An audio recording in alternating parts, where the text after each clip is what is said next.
নবম দশম শ্রেণীর ভাই ও আপুরা এই পর্বে সমাধান করব তোমাদের গণিত বিষয় 13তম অধ্যায় সমান্তর ধারা এবং গুণোত্তর ধারা থেকে দিনাজপুর বোর্ড 2020 সালের বোর্ড প্রশ্নটি। তাহলে আমরা দিনাজপুর বোর্ড 2020 সালের বোর্ড প্রশ্নের উদ্দীপকটা দেখি যে একটি গুণোত্তর ধারার তৃতীয় পদ 1/√3 এবং অষ্টম পদ 1/27, অপর একটি সমান্তর ধারার প্রথম 10 পদের সমষ্টি 155 এবং প্রথম 20 পদের সমষ্টি 610। ক নাম্বার প্রশ্ন হচ্ছে 5 + 8 + 11 + ডট ডট ধারাটির কোন পদ? আর 383। দেখো 5 থেকে 8 তিন বেশি, 8 থেকে 11 তিন বেশি। তাহলে যখন আগের পদ থেকে পরের পদ বিয়োগ ফলটা সমান হবে তখন ওইটা সমান্তর ধারা। 5 থেকে 8 তিন বেশি, 8 থেকে 11 তিন বেশি, এই যে বিয়োগ ফল সমান হচ্ছে, এটা অবশ্যই সমান্তর ধারা। তাহলে এটা যদি আমরা সমাধান করি, এটা হচ্ছে আমাদের ক নাম্বার। আমরা আগে বলবো প্রদত্ত ধারা। প্রদত্ত ধারাটা কি আছে যে 5 + 8 + 11 + ডট ডট ডট। এখন আমরা এটা বলতে পারবো যে প্রদত্ত সমান্তর ধারার প্রথম পদ।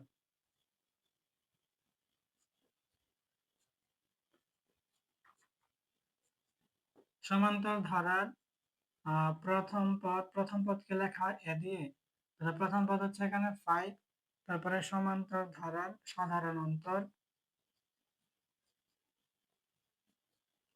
সাধারণ অন্তরকে প্রকাশ করা হয় ডি দিয়ে। এটা হচ্ছে দ্বিতীয় পদ মাইনাস প্রথম পদ। দ্বিতীয় পদ হচ্ছে 8 মাইনাস প্রথম পদ হচ্ছে 5। তাহলে ডি এর মানটা হচ্ছে কত? 8 থেকে 5 বিয়োগ করলে কত? 3। আর এখন আমাদেরকে বলতে হবে যে মনে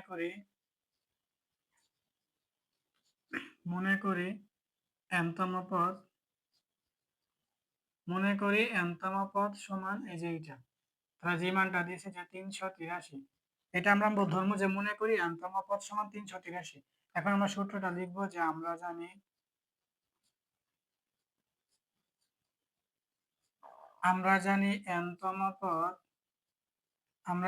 nতম পদের সূত্র কি? a + n-1 * d। ঠিক আছে, আমাদের সমান্তর ধারার পদের সংখ্যা বের করার সূত্র কি? যে nতম পদ সমান a + n-1 * d। তাহলে এখন আমরা যদি এখানে মানটা বসে আমরা বাকি কাজটা উপরে করি। দেখো এখন nতম পদ আমরা কি ধরলাম? 383। তাহলে এখানে nতম পদের মানটা আমরা 383 বসাই দিলাম। তারপর এখানে আমাদের কি আছে? a আমরা কি পাইছি এখানে? 5। তাহলে এখানে 5, তারপর হচ্ছে প্লাস ব্র্যাকেটের ভিতরে n-1। তাহলে এখানে এই যে n-1 আর d এর মানটা আমরা কত পাইছি? 3, এই যে 3। এখন এখানে আমাদের প্রথমত এখানে 383, তারপরে সমান, আর এখানে হচ্ছে 5 প্লাস এই 3টা কিন্তু n-1 এর সাথে গুণ অবস্থায় আছে। তাহলে প্রথমত n এর সাথে গুণ করলে এটা হবে 3n, পরে প্লাস মাইনাস মাইনাস, একের সাথে গুণ করলে হবে 3 একে 3। এখন আমরা এটা এরকম করতে পারি, এখানে 383 রাখতে পারি সমান, এখানে 3n রাখতে পারি, আর প্লাসের 5 থেকে মাইনাসে 3 বাদ দিলে এখানে প্লাসের 2 হবে। তারপরে এখানে আমরা 383 রাখতে পারি, আর এখানে মাইনাস আমরা 2 করতে পারি সমান এখানে 3n। কারণ আমাদের এখানে সমানের ডান পাশে +2, সমানের বাম পাশে -2 হয়েছে, আমাদের কিন্তু n এর মানটা লাগবে। তাহলে এখন আমাদের এই 383 থেকে 2 বিয়োগ করলে কত হবে? এটা 381 সমান হচ্ছে কি আমাদের 3n। তাহলে আমাদের লাগবে কি? n এর মানটা। তাহলে এখন আমরা কি করতে পারি এখানে যে 381 ভাগ 3 সমান n। কারণ সমানের ডান পাশে 3টা গুণ অবস্থায় আছে n এর সাথে, তাহলে সমানের বাম পাশে ভাগ অবস্থায় আছে। এখন 381 কে ভাগ করলে কত হবে? দেখো 381 কে 3 দিয়ে ভাগ করলে, এটা আমরা এখানে দেখি একটু রাফ। দেখো 381 এটাকে যদি আমরা 3 দিয়ে ভাগ করি তাহলে প্রথমত একবার যাবে 3 একে 3, তাহলে 3 থেকে 3 বিয়োগ করলে 0, পরে এখানে 8, তাহলে 8 এর মধ্যে 2 বার যাবে, 3 দুগুণে 6, 8 থেকে 6 বিয়োগ করলে এখানে 2, পরে এখানে 1 নামালে 21, তাহলে 7 বার করা যাবে, 3 7 21, 21 থেকে 21 বিয়োগ করলে 0, তাহলে উত্তর কত হলো? 127। তাহলে 381 কে 3 দিয়ে ভাগ করলে কত হবে? 127 সমান হচ্ছে কি n। তাহলে এখন আমরা nটাকে এই পাশে এনে ফেলি যে n সমান 127। আমরা বলতে পারবো যে সুতরাং n এর মান কি? 127। তো তারা যে বলছিল যে ধারাটির কোন পদ 383, তাহলে আমরা বলতে পারবো যে ধারাটির ধারাটির 127তম পদ 127তম পদ সমান হচ্ছে কত? 383। এটাই কিন্তু আমাদের ক নম্বরের কাঙ্ক্ষিত আনসার। খ নাম্বার প্রশ্নটা দেখো যে একটি গুণোত্তর ধারা নির্ণয় করো। তাহলে গুণোত্তর ধারা করতে গেলে আমাদের ওই যে প্রথম মানটা লাগবে যে একটি গুণোত্তর ধারা তৃতীয় পদ 1/√3 এবং অষ্টম পদ 1/27, এইটা আমাদের লাগবে। তাহলে এটা হচ্ছে আমাদের খ নাম্বার। তাহলে খ নাম্বার আমাদের প্রথমত বলতে হবে যে মনে করি গুণোত্তর ধারার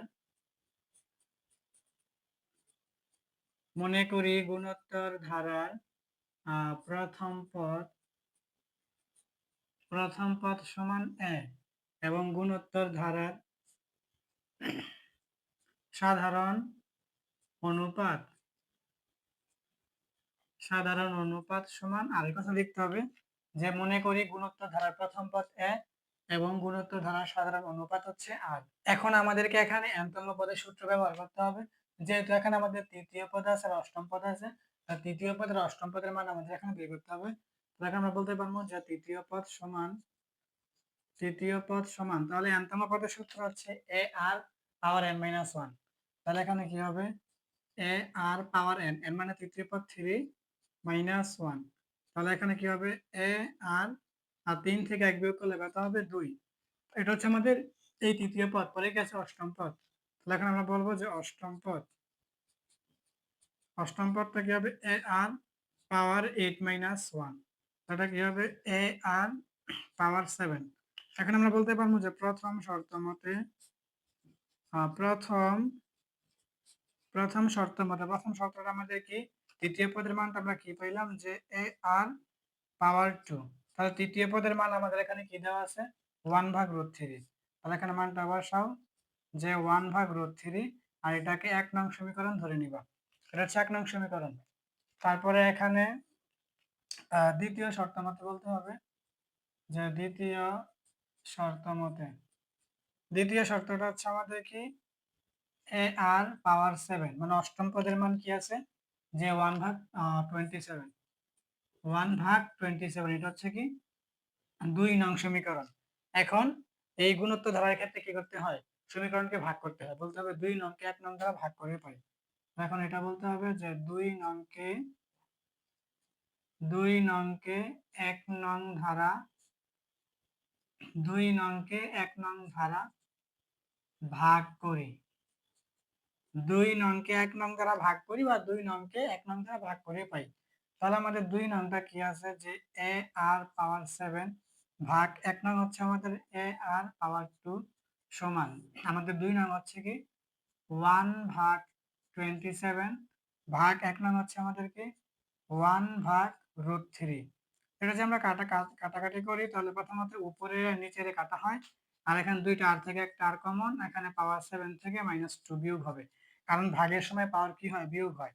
আর এখানে কি হবে এখানে প্রথমত 1/27 এটাকে তুমি ভেঙে লিখতে পারবা এরকম যে 9 × 3 আর এখানে এটা গুণ চিহ্ন হবে আর এখানে √3টা উপরে চলে যাবে আর 1টা নিচে আসবে, কারণ প্রথম যেটা সেভাবে হবে আর পরের ভগ্নাংশের হর √3 লবে গেছে √3 লবের 1 হরে আসছে 1। আর 27 কে ভেঙে লাগাইছে 3 আর 9, 3 আর 9 গুণ করে 3 নং 27ই হবে। এখন এই জায়গায় এখন আর 7 থেকে 2 বিয়োগ করলে কত হবে 5 সমান। এখন এই জায়গায় প্রথমত 1 আর এখানে 9 আর এখানে সাধারণ 3 পরিবর্তে তুমি লিখতে পারবা √3 দুইটা আর এখানে ইনটু √3 ভাগ 1। এখন এই √3 কাটা, তাহলে আমরা বাকি কাজটা এখন এখানে করে দিই। দেখো এখানে যদি করি তাহলে আমাদের কি হচ্ছে আর এর পাওয়ার 5 সমান উপরে থাকতেছে আমাদের কি 1 আর নিচে থাকতেছে কি আমাদের 9 × √3। তাহলে আমরা 9 কে লিখতে পারি কি 3 × 3 আর এখানে একটা √3 আছে, ঠিক আছে, কারণ 3 আর 3 গুণ করলে কিন্তু 3 3 আর 9 হবে। এখানে কিন্তু উপরে 1ই আছে আর নিচে 9 কে ভেঙে রাখলাম 3 × 3 3 3 আর 9 আর একটা √3 আর এই 1 গুণ করলে তো 1ই হবে। এখন এই জায়গায় প্রথমত আর এর পাওয়ার 5 সমান উপরে 1 এই যে এই সাধারণ 3 পরিবর্তে কয়টা √3 হবে দুইটা, পরে আবার এই সাধারণ √3 পরিবর্তে কয়টা হবে দুইটা, একটা সাধারণ 3 পরিবর্তে √3 দুইটা আর এখানে একটা √3 তো আছেই। তাহলে এখানে √3 কয়টা হইলো 1 2 3 4 5টা। এখন তুমি এটা বলতে পারবা যে আর এর পাওয়ার 5 সমান এখানে 1/√3 পাওয়ার 5, কারণ 1 এর উপরে পাওয়ার 5 করলে 1 হবে, আর √3 এর উপরে 5 করলে পাওয়ার, তাহলে √3 5টা, এই যে 5টা মানের পরিবর্তন হয়নি। এখন সমানে বাম পাশে পাওয়ার 5 সমানে ডান পাশে পাওয়ার 5, তাহলে উভয় পক্ষ থেকে পাওয়ার 5টা উঠাই দিবা। তাহলে এখন বলতে পারবা যে সুতরাং r সমান কি 1/√3। এখন তুমি কিন্তু r এর মান পেয়ে গেছো। এখন r এর মানটা 1 নং সমীকরণে বা 2 নং সমীকরণে বসাই দিবা। তাহলে আমি এটা বলি যে r এর মান 1 নং সমীকরণে বসে, r এর মান 1 নং সমীকরণে 1 নং সমীকরণে বসাই। ঠিক আছে, r এর মান 1 নং সমীকরণে বসাই। তো আমাদের 1 নংটা কি ছিল, a r স্কয়ার। তাহলে প্রথমে দেখানো হলো a গুণ r এর মানটা কি আছে, r এর মানটা হচ্ছে যে 1/√3 উপরে আর উপর স্কয়ার, এই যে স্কয়ার সমান এখানে কি আছে নিচে 1/√3। দেখো 1 নং সমীকরণে আমরা কি করলাম, আর এর জায়গায় আর এর মানটা বসাই দিলাম। এখন এই জায়গায় যদি আমরা কাজটা করি তাহলে এখানে a ইনটু এখানে 1 আর এখানে √3 এর উপরে স্কয়ার, এই জন্য তুমি শুধু 3 লিখতে পারো বা √3 দুইটা লিখতে পারো। তাহলে আমরা এখানে √3 দুইটা লিখে দেব, তাহলে একটা আর একটা দুইটা √3 সমান হচ্ছে কি 1/√3। এখন এই জায়গায় প্রথমত a সমান এখানে 1/√3, তাহলে এটা সমানের বাম পাশে আছে গুণ অবস্থায়, সমানের ডান পাশে হবে ভাগ অবস্থায়, যে 1/√3 ইন্টু √3। তাহলে এখন যখন এরকম হবে তখন আবার a সমান এখন 1/√3 এখানে ভাগ হয়ে যাবে গুণ, আর √3 দুইটা নিচে থেকে উপরে চলে যাবে, আর উপরের 1টা নিচে আসবে। এখন উপরে এই √3 নিচে এই √3 কাটা, তাহলে এখন তোমার a সমান কি হচ্ছে, a সমান এখন উপরে একটা √3 থাকতেছে নিচে থাকতেছে 1, এটা √3 কিন্তু হবে। এখন তুমি বলতে পারবে যে সুতরাং a সমান √3। ঠিক আছে, তাহলে এর মান আমরা পেয়ে গেলাম কি √3। এখন আমাদের শুধু দ্বিতীয় পদটা বের করতে হবে, কারণ যখন বলে যে কোন একটা ধারা নির্ণয় করতে তখন 3টা পদ দেখাইলেই হয়। এখন এ মানে কি প্রথম পদ, প্রথম পদ আমরা পেয়ে গেলাম, আবার উদ্দীপকের মধ্যে তৃতীয় পদ দেওয়া আছে, তৃতীয় পদও আছে, তার মাঝখানে দ্বিতীয় পদটা নেই, দ্বিতীয় পদটা বের করলেই হয়ে যাবে। তাহলে এখন আমরা এটা এখানে বলতে পারবো যে ধারাটির ধারাটির দ্বিতীয় পদ।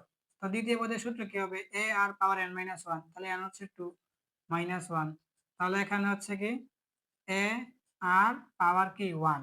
এখন আমরা এইটা একটু উপরে বসাই দিই মানটা, যেহেতু এখানে জায়গা নেই।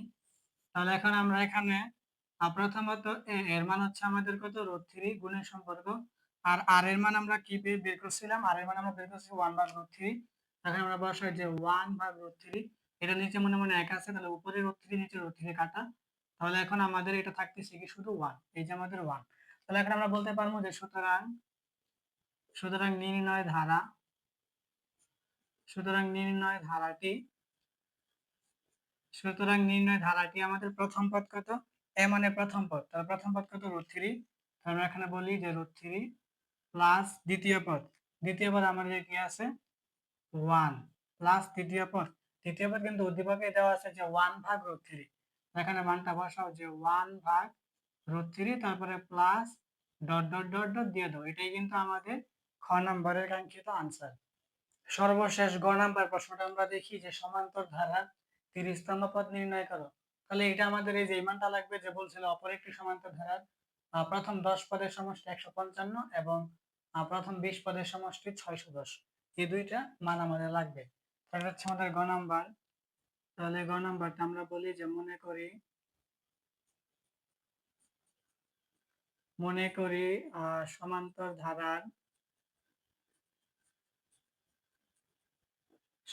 ধারার প্রথম পদ সমান a, সমান্তর ধারার প্রথম পদ a এবং সমান্তর ধারার সাধারণ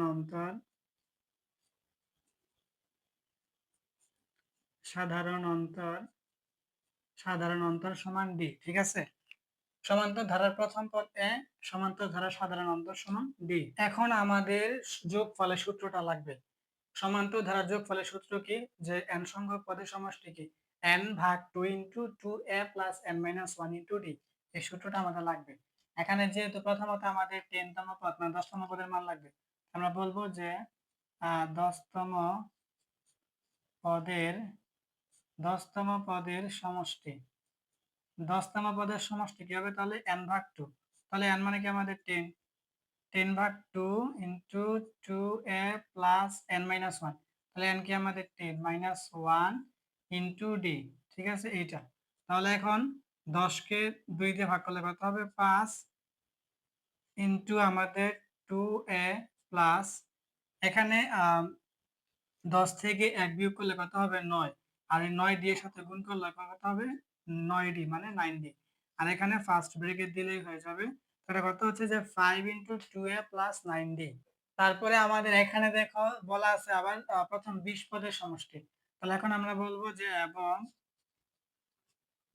এবং 20তম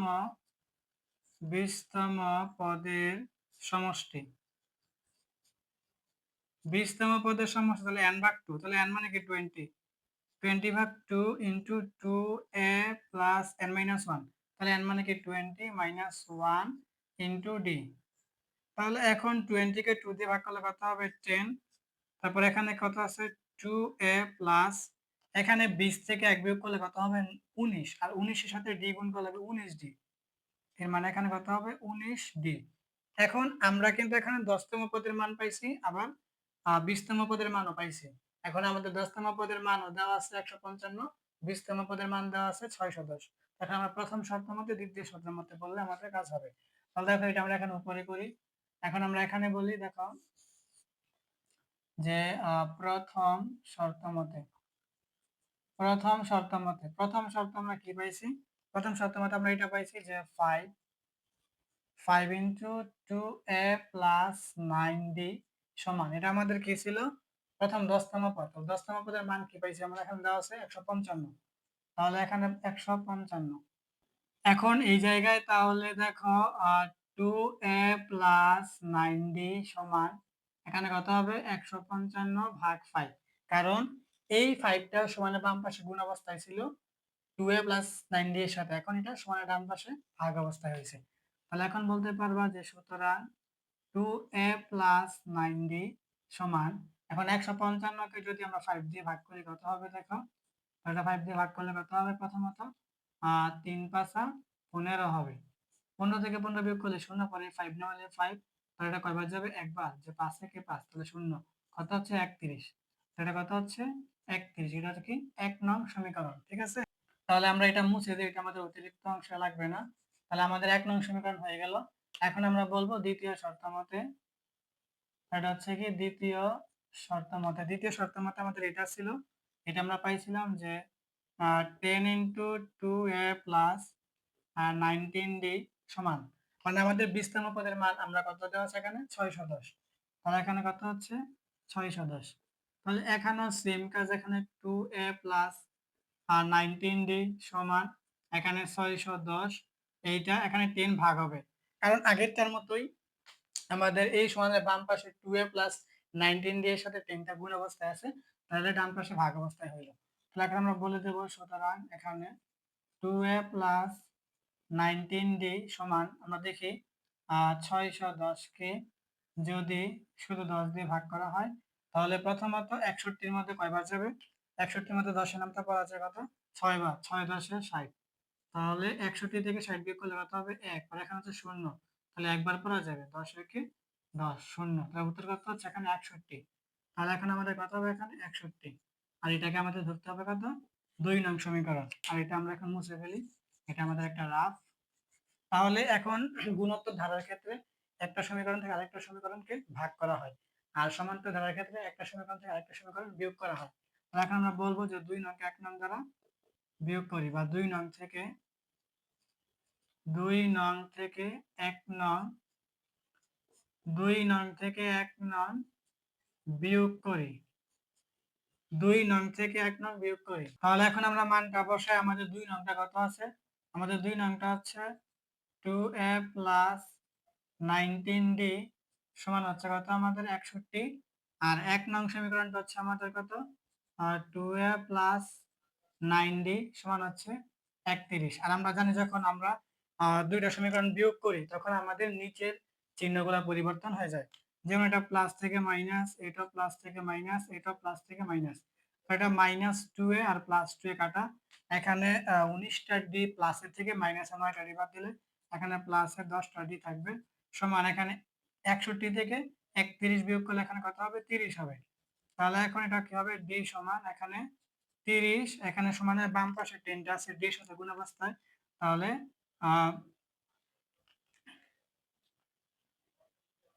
এখানে যে 10 টা আছে ডি এর সাথে সমানের বাম পাশে গুণ অবস্থায়, সমানের ডান পাশে কি হবে? ভাগ অবস্থায়। তাহলে 30 কে 10 দিয়ে ভাগ করলে কত হবে? 3। আমরা বলতে পারবো যে সুতরাং ডি সমান হচ্ছে 3। তাহলে এখন আমরা এই ডি এর মানটা যে কোনো একটা সমীকরণে বসাবো। আমরা 1 নং সমীকরণে বসাই দেই। তাহলে আমরা বলি যে ডি এর মান 1 নং সমীকরণে বসাই। 1 নং সমীকরণে বসাই। ঠিক আছে? আমরা বললাম কি যে ডি এর মানটা 1 নং সমীকরণে বসাই। তাহলে আমরা বাকি কাজটা এখন উপরে করে দিই, এখানে করে দিই। দেখো, আমাদের ডি এর মানটা 1 নং সমীকরণে বসাই, তো আমরা বলতে পারবো সুতরাং আমাদের 1 নং সমীকরণটা কি আছে? দেখো এখানে এই যে প্রথমত কি আছে? 2a প্লাস 9 গুণের সম্পর্ক ডি এর মান আমরা কি পাইছি? 3 সমান কত হচ্ছে আমাদের 31। তাহলে আমরা 1 নং সমীকরণে ডি এর মানটা বসাই দিলাম। এখন আমাদের এখানে কি হচ্ছে? 2a প্লাস 3 নং কত হবে? 27 সমান কত? 31। এখন আমাদের এখানে 2a সমান 31 মাইনাস 27, কারণ সমানের বাম পাশে প্লাস 27, সমানের ডান পাশে হবে মাইনাস 27। তাহলে এখন আমাদের এটা কত হবে? 2a সমান 31 থেকে 27 বিয়োগ করলে কত হবে? 4। আমাদের লাগবে কি? এর মানটা। তাহলে আমরা রাখলাম যে a সমান এখানে 4, এখানে 2 হবে ভাগ অবস্থায়, কারণ সমানের বাম পাশে এর সাথে 2 গুণে আছে, তো ডান পাশে ভাগ হবে। আমরা বলতে পারবো সুতরাং a সমান 4 কে 2 দিয়ে ভাগ করলে কত হবে? 2। সুতরাং আমাদের a সমান কত? 2। তাহলে আমরা এর মান পেয়ে গেলাম কত? 2। এখন আমাদের প্রশ্নে যেটা বলছিল এটা আমরা বের করেছিলাম, বলছিল যে সমান্তর ধারার 30তম পদ নির্ণয় করো। তাহলে আমাদের n তম পদের সূত্র কি? a plus n minus 1 into D. আমরা n এর জায়গায় আমরা n এর মানটা বসাই দেবো 30তম পদ যে। তো এখন আমরা এটা বলবো এখানে যে সুতরাং ধারাটির 30তম পদ, সুতরাং ধারাটির 30তম পদ সমান, তাহলে এখানে কি হবে? a plus n minus 1। তাহলে আমাদের n মানে কি? আমরা সূত্রটাই লিখি দাঁড়া, n মাইনাস 1 ইন্টু ডি। দেখো, সুতরাং ধারাটির 30তম পদ সমান আমরা কি লিখলাম? a plus n minus 1 into D. আমরা সূত্রটা বসাইলাম। এখন আমাদের কাছে কিন্তু সব মান আছে। এর মান প্রথমত আমাদের 2 আছে, প্লাস n মানে কি? সংখ্যা কত? 30 মাইনাস 1 ইন্টু ডি। ডি এর মানও কিন্তু আমরা এখানে বের করছিলাম 3, তাহলে যে আমাদের 3 সমান এখানে আমাদের 2 প্লাস এখানে আমাদের 30 থেকে 1 বিয়োগ করলে কত হবে? 29 গুণের সম্পর্ক এখানে 3। তাহলে প্রথমত 2 প্লাস, তাহলে এখন 9 আর 3 গুণ করলে কত হবে? 3 নং 27, 27 এর কত? 7 হাতে 2। 9 আর এখানে 2 আর 3 গুণ করলে হবে 3 দুগুণে 6, 6 আর 2 হাতের 2 যোগ করলে কত হবে? 8, 87। 87 আর 2 যোগ করলে কত হবে? 89। ঠিক আছে? এটা কিন্তু আমাদের আনসার। আমরা এখানে বলতে পারবো যে সুতরাং ধারাটির 30তম পদ সমান 89। এটাই কিন্তু আমাদের গ নাম্বার কাঙ্ক্ষিত আনসার। তো আশা করি নবম দশম শ্রেণী ভাই আপুরা তোমরা এই গণিত বিষয় 13তম সমান্তর ধারা এবং গুণোত্তর ধারার দিনাজপুর বোর্ড 2020 সালের এই বোর্ড প্রশ্নটি খুব সহজে বুঝতে পারছো।